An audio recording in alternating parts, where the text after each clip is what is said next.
Something I learned when I made my death times video was I tend to half-ass the process when I end up out of my depth.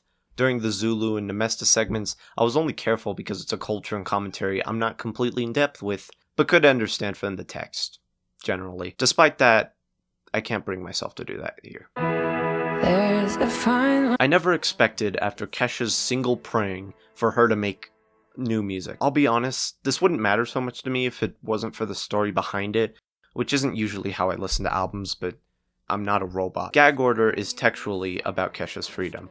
From her finding hope in her own isolation and abuse, her own turmoil within her mind, being trapped with the darkness which circles around her, along with being her jump towards more experimental pop, which is reflected in the music, which moved in a more experimental pop direction. Which I welcome, especially in this fucking year. From Only Love Can Save Us Now, which combines noise pop and hyper pop. Tell a bitch I can't jump this evil Knievel.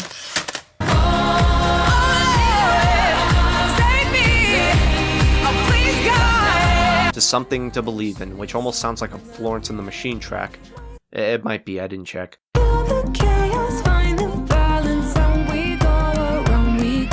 It's a folk song, her own mental decline due to... We'll get to it, I promised. You know, the song Acid, about the horrors of acid and the anxiety from it. From how she was built up to glory to take advantage of her, only to have it pulled for her, to be left with nothing once the system spat her out. Along with songs like Hate Me Harder and Happy. Congratulations. Hate Me Harder being a song where she tempts her haters to direct their hatred to get it out to make them feel better. So if hating me helps you love yourself, do yours, baby, give me hell. Which you could say is helping them in some sense. Happy is a spiteful track where she questions her own reality, wonders if she would follow her passions and dreams, knowing where it would lead her. But if you ask me now, all I've wanted to be is happy. If I was more ignorant, I'd praise it for finally being the experimental pop album pop stars should make. There's only one song that truly cements this spot on the list. There's a fine line I've been walking. Fine Line is unbelievable. It's a hard confrontation towards her abuser, specifically. But Fine Line is a lot colder and more angry. Fine Line talks about the difference between... There's a fine line between genius and crazy. There's a fine line between broken and breaking. Spent my whole life trying to change what they're saying about me. I'm sick of walking that fine line. Ultimately ending with an extremely chilling line. There's a fine line between what's entertaining and what's just exploiting the pain. But hey, look at all the money we made off me.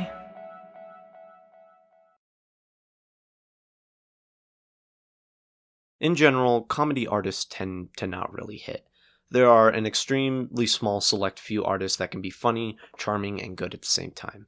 You can't just be one, you have to be all of them.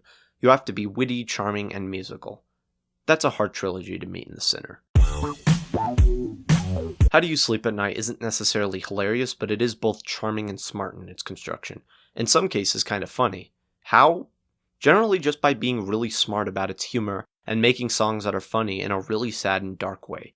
Mood Swings is the song I've been playing on repeat, not only because it's insanely catchy, but also a good song about mood swings. If it's not one thing, it's a few things. All while leading the chorus with a Another mood swing. Because wordplay. Too Easy is both an extremely fun homage to rock and punk, but also a good song preluding a euphoric high leading to a depressing low. I'm trying to make it too easy. I'm trying to make it, trying to make it, trying to make it, trying to make it, trying to...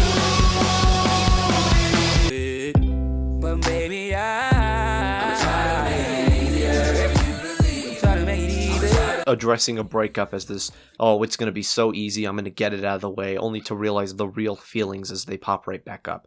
Ending in one of the most catchy songs I've ever heard with strangely alluring harmonies. Ouch. Which is how the album works, a layer of simplicity and goofiness, shielding fairly sad and depressed subject matters like breakups and mental turmoil. Neighborhood is a song which confronts, really directly, the cold community in which the narrator lives, being tossed aside, ignored, beaten, and killed, while the persistent community lives on with little to no notice. Neighbor, hope everything go good. Neighbor, just another day, you know. Familiarity as a narrator, leaving his family to become a real man, only to end up being overworked and manipulated for other people's grander goals. You'd think with how upbeat and bright the album is, it wouldn't really be this depressing, because the album is generally about putting in the effort all for nothing. Putting faith in bettering yourself for a future, only for it to crumble down into a small nothing. For the most part, How Do You Sleep at Night is existential dread coated in irony and humor. You folks may notice a lack of scaring the hoes on this list. I thought it was fine. Something dawned on me while listening to JPEG Mafia's LP when he mentioned the lack of weird artists around. As I said in my honorable mentions video, he reminds me a lot of Frank Zappa in the sense that Zappa's interesting but kinda sucks to listen to. Even before I was able to casually listen to hip-hop, I knew about Danny Brown, mainly from the singles off Atrocity Exhibition, which had allusions to hard jazz and punk. His ambitions, oddly enough, made him more down-to-earth. Which is to say his newest album is better, and it's the most down-to-earth. Quaranta is an album about a lot. From him coming to terms with his age, the songs about drug addiction, to a song about the housing crisis and more. Honestly, what put it at the top of the other hip-hop projects, I had to decide was ultimately just, it's a lot darker and drearier.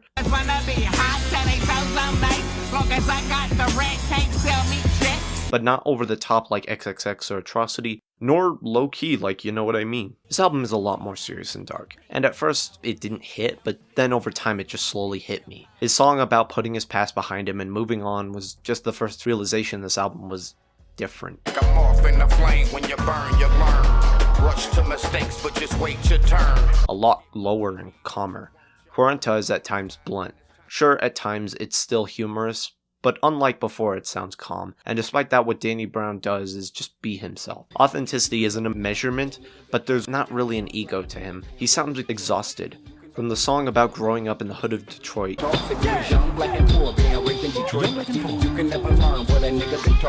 Detroit City, that's where I live. Feels like poetic justice, you get killed after driving. How he was raised around people lost in a world filled with hate, which is the main theme throughout the album. Jen's Terrific Vacation is the one song that has been ringing in my head. Him buying a house in a neighborhood, only to realize the culture within it is being gentrified to the extent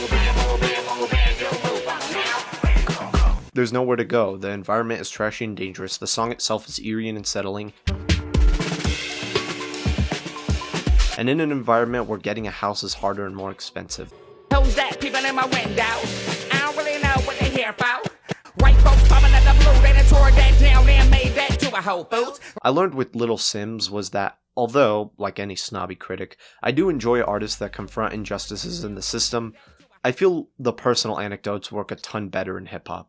Danny Brown's Quaranta was a slow burner that just got better the more it bled into my head. Both how it confronted culture, but mainly in that it's really dark and sad, which even at his lowest, Brown usually wasn't. It hit a lot harder as its sadder and realer aspects burned in. I found myself thinking about it pretty much entirely over the last 3 months of the year, especially Jen's Terrific Vacation. My own area I live in wasn't ever great, but having it run by psychotic assholes who scream whatever obscenities they can at you, yeah, this was a listen that hit good. In the future, when the internet becomes a virtual cubicle and is long past its prime, if one of my family members asks what the deal was, I'm gonna say this is why. I found this completely randomly while browsing because dread.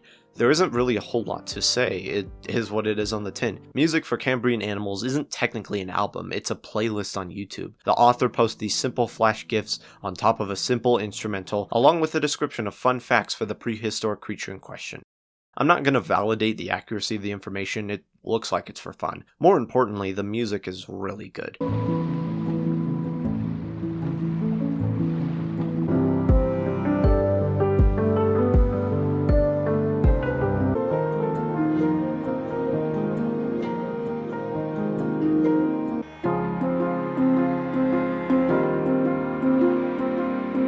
Better than it has any right to be for such a simple project. It's a bit melancholy at times and whimsical at others, but most of all it feels really genuine. I love it too much. I'll check it out the rest in time. It's simple and effective and it really dug into my heart. I am walking on glass shards here, so I will navigate carefully. According to his own words, Yotzeret Sheydim means she makes demons of or creating demons. It uses the same word, Yetzirah, as in Sefer Yetzirah, the book of creation. This album is a manual for making Sheydim, small demons of your own design. If you implement techniques taught within, use them with caution in mind. I should disclose that I'm not familiar enough with Judaism to comment on what he's doing in that context, nor to know what the fuck that means. I will comment on this in terms of music.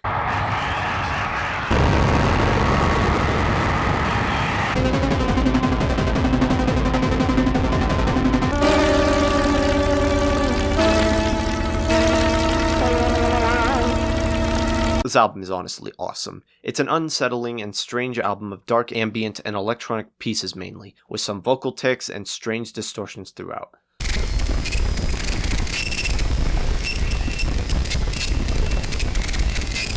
Most of you would probably listen to this and just turn it off. I disagree. I love this album way too much, and mainly just how strange and creative it is. For as much as people write off noise, I tend to enjoy it for how it can play with the sheer opposite of music, experiment with short compositions and strange ideas without being bogged down by gatekeepers. The album is haunting and ghostly at times. I mean, with that description, it better. It's also probably a bit sarcastic in parts. However, it's also kind of powerful. I don't think an album has ever stuck in my head while I made a bridge in Minecraft. For an album about taking control of your faith and also summoning, I must say the album really does feel the ultimate power. All I can ask is you give it a try. This deserves its own video 100%.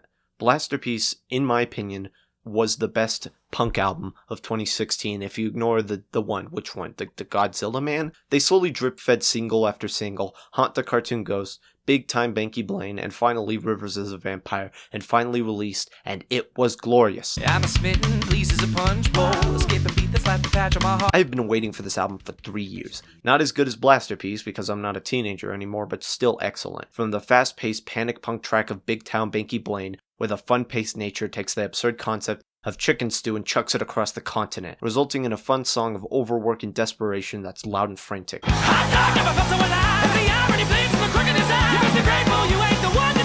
Rivers is a Vampire may have slang that may grow dated in time, but man does this sound bop. Struggle, but I slay what you say. Can I partay?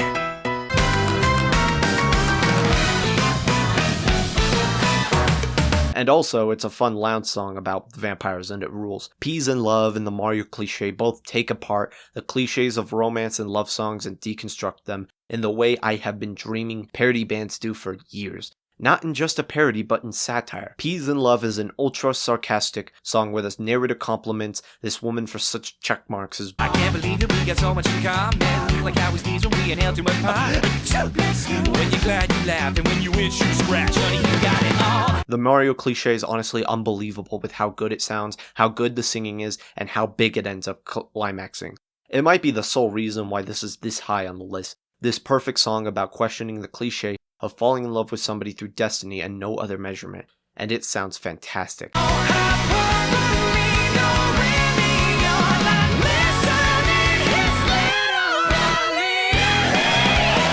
It took me a bit of time to truly cement my love for it, but this is what I wanted and I'm glad for the wait. Blasterpiece was unique and filled with villain songs galore. Isn't that all we want? To be the supervillain singing and gloating atop the tower to the whiny moral heroes below.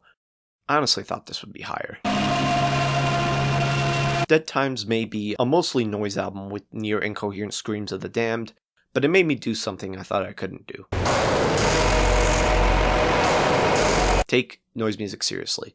Dead Times is misery disguised in dark irony. Dead Times is the meltdown as a result of mass rejection and social isolation. Dead Times is the prison we built that locks us within brutalist architecture and hollow expressionism. Dead Times is probably a sarcastic joke that I did not get and I'm still putting it on this list.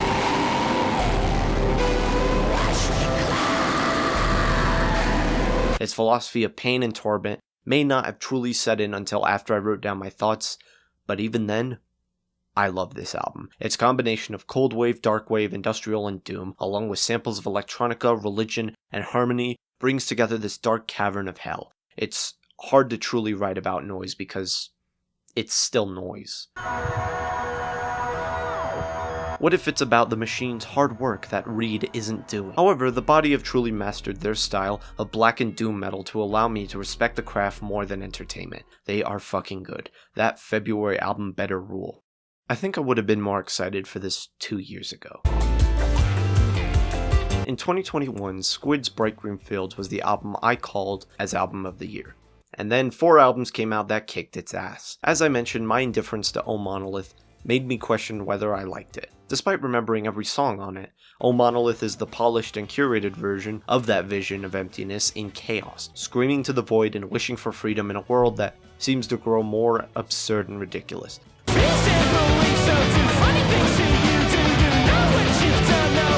The one song people seemed iffy on was the auto-tuned electric song about social media. Given how hollow and hellish social media relationships are, and how lonely I was when I listened to that song, fuck off, that song's great.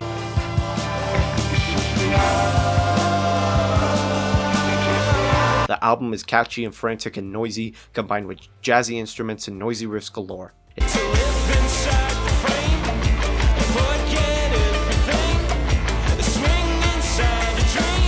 Mainly what impresses me is the song structures. It has been months since I listened to these songs on repeat, and I still remember Melt. Along with the quick chorus of Devil's Den and Swing. I'm mostly certain Swing is about constantly dreaming of that escape and image of perfection, only to realize it's essentially locking oneself in a hell. Like with Nothing But Thieves, the improvement from the previous album is insane. Even though the move from art punk to artsy jazz punk is what all the bands are doing. That said, the angle of artificiality and being trapped makes O Monolith. It's an album that praises the concept of nothing. All you do is dream and look for meaning, constantly, forever. It's as much prayer as much as plea. I should tell you where my head was in the year. I didn't get much of a chance to talk about this album, mainly because it's another industrial noise album. Ignore Grief continues Xiu Xiu's quest on Girl with Basket Case to make the most dark and fucked up album imaginable.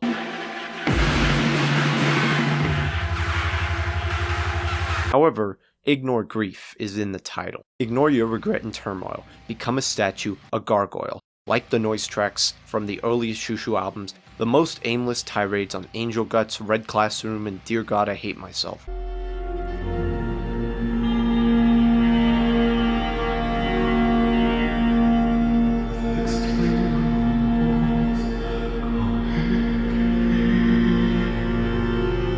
Bring all those dark concepts and rambles here, and you have an album about complete numbness and insanity.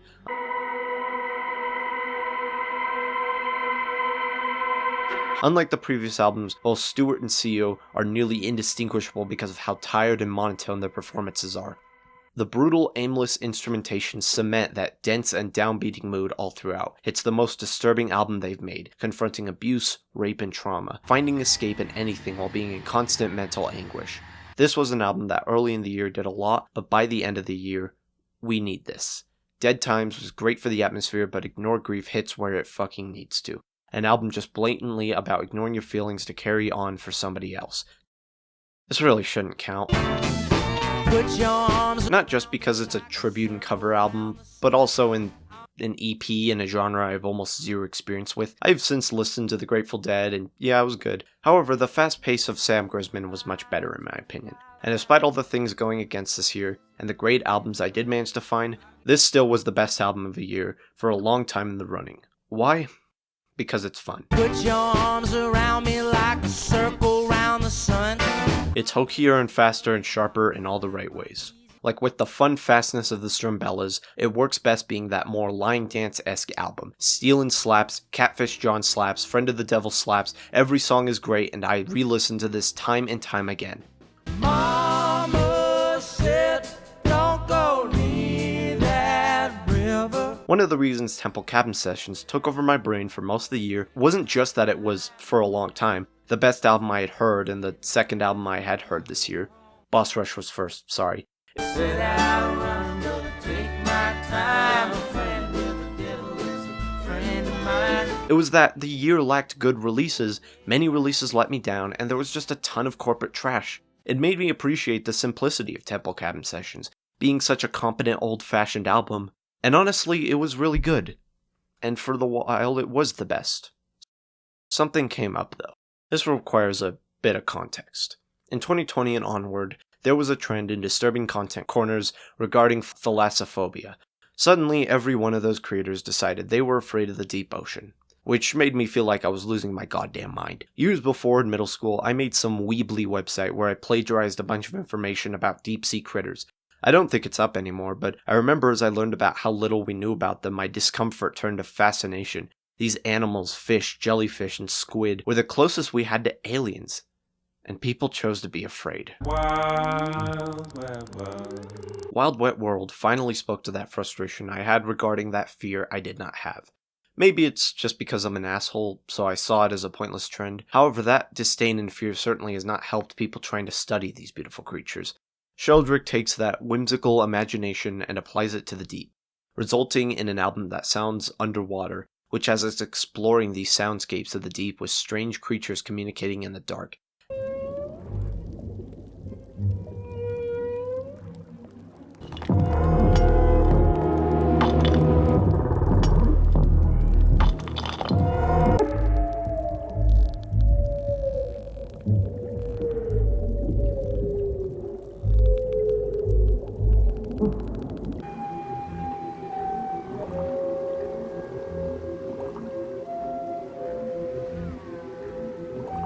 And despite the discomfort, it's just that.